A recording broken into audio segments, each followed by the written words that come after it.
This is a podcast of the Nuffield Department of Medicine.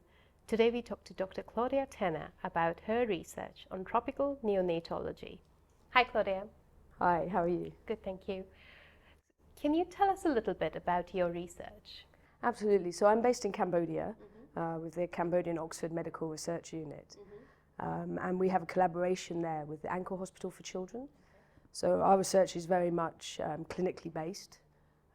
And my particular interest is on neonatal medicine. So a neonate is a baby up to about 4 weeks of age. And it's a particular time of life where worldwide there's a lot of mortality. So my research really concentrates on looking at low-cost interventions that can be put in either in the community setting or in a hospital setting that will reduce neonatal mortality. How do you work with communities you serve in your research? Well, there's a couple of ways that we really work with communities. The first is actually conducting research in a community.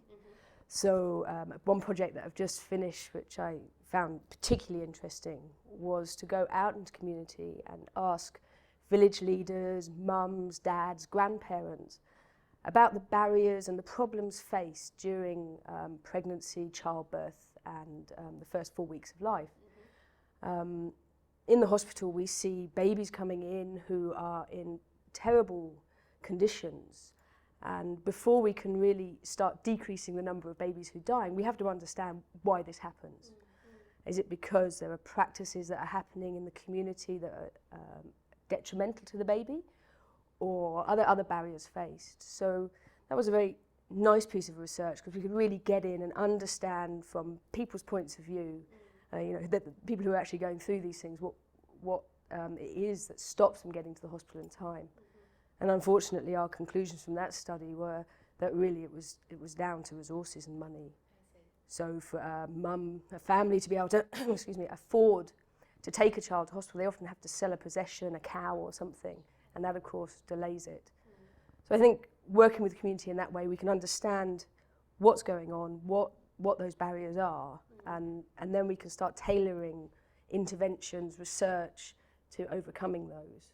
What are some of the challenges you face actually doing research in a place like Cambodia?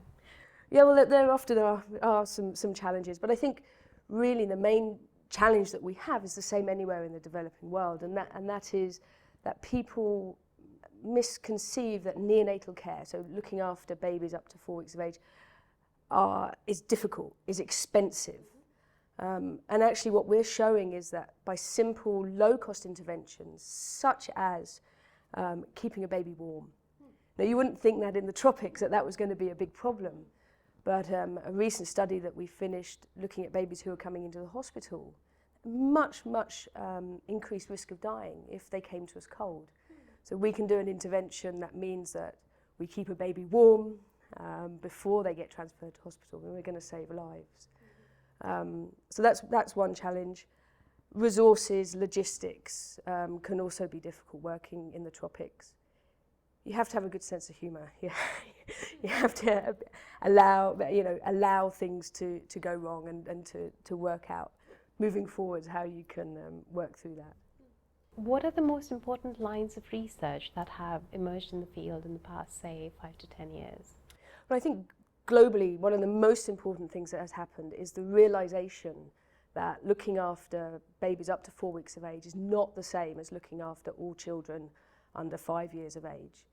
So, for example, there's been an absolutely amazing decrease in the number of children who are dying globally. So from 1990 to 2015, 58% reduction in the number of children under 5 who are dying. Unfortunately, that's not mirrored in that first 4 weeks of life, where still nearly half of all mortality in the under 5s occurs.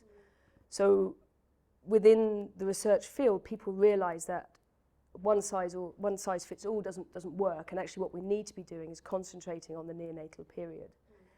And that's reflected in a lot more research being done in the communities, because it is often where the babies die is in the communities, and that's where you really need to focus that work. So there's some beautiful work from Bangladesh and other parts of the world involving communities, involving mothers, in the care of their newborns.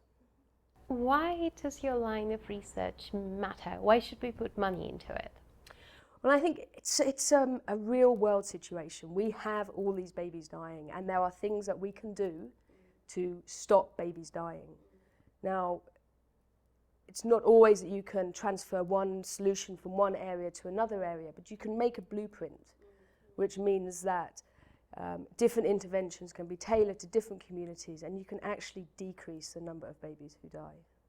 How does your research then fit into translational medicine within the department?